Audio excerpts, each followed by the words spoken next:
উচ্চ বেতনে চাকরি করা এক যুবক আরেক যুবককে প্রশ্ন করল, তুমি কোথায় চাকরি করো? একটা কোম্পানিতে। স্যালারি কত? 10,000 টাকা। 10,000? চলো কিভাবে? তোমার মালিক তোমার প্রতি অবিচার করছে। তুমি যে ছেলে, তোমার যা যোগ্যতা, তাতে হেসে খেলেই তুমি অনেক টাকা বেতন পেতে পারো। যুবকের মেজাজ খারাপ হয়ে গেল। নিজের কাজের প্রতি ও বসের প্রতি বেজায় রুষ্ট হয়ে পড়ল।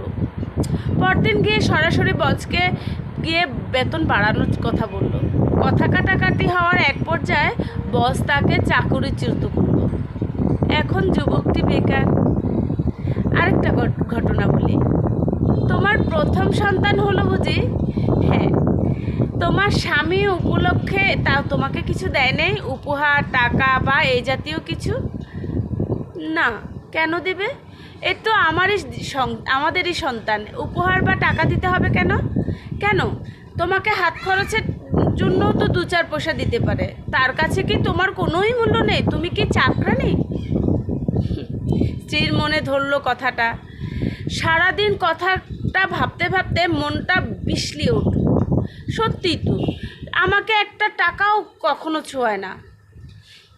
রাতে কর্মক্লান্ত স্বামী ঘরে ফিরল। স্ত্রীর মুখ দিয়ে বোমা বিস্ফোরিত হলো। রেগে গেল দুজনেই। কথা কাটাকাটি, ঝগড়া আর ঝগড়া, পরে হাতাহাতি, অবশেষে পরিস্থিতি বিচ্ছেদ পর্যন্ত গড়ালো। আরেকটা ঘটনা বলি।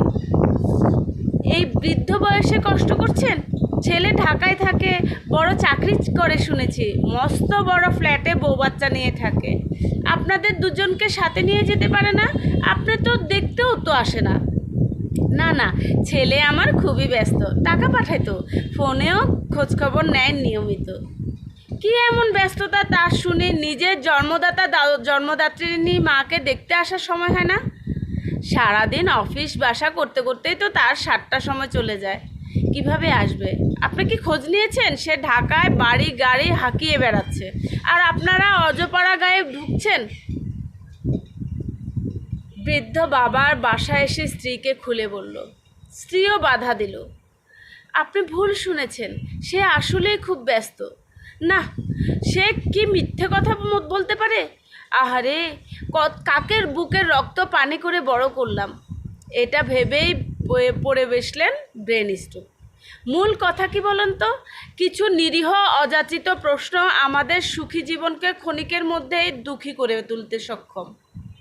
আমাদের সমাজের শব্দবেশী দরদিরা নিরন্তর শান্ত জীবনে অশান্তির দাবানল ছড়িয়ে দেয়। শব্দবেশী শয়তানগুলো নিজে থেকে কিন্তু আপনাকে কিছুই দেবে না, কিন্তু অন্যের অবৈধভাবে আদায় করার পদ্ধতি শিখিয়ে দিয়ে আপনাকে জিতিয়ে দেওয়ার নামে ধ্বংসের দিকে ঠেলে দিবে, দাবানল ছড়িয়ে দিবে।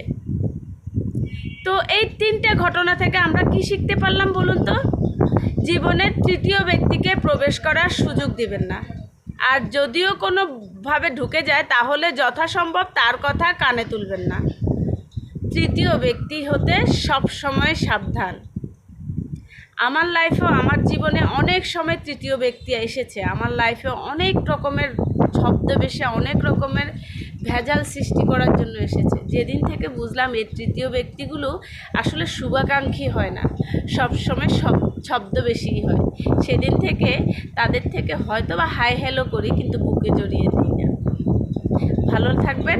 আমার কথাগুলো আপনাদের কাছে কেমন লেগেছে অবশ্যই কমেন্টের মাধ্যমে জানাবেন। আর হ্যাঁ, ভালো লাগলে একটা শেয়ার করে দেবেন। আসসালামু আলাইকুম।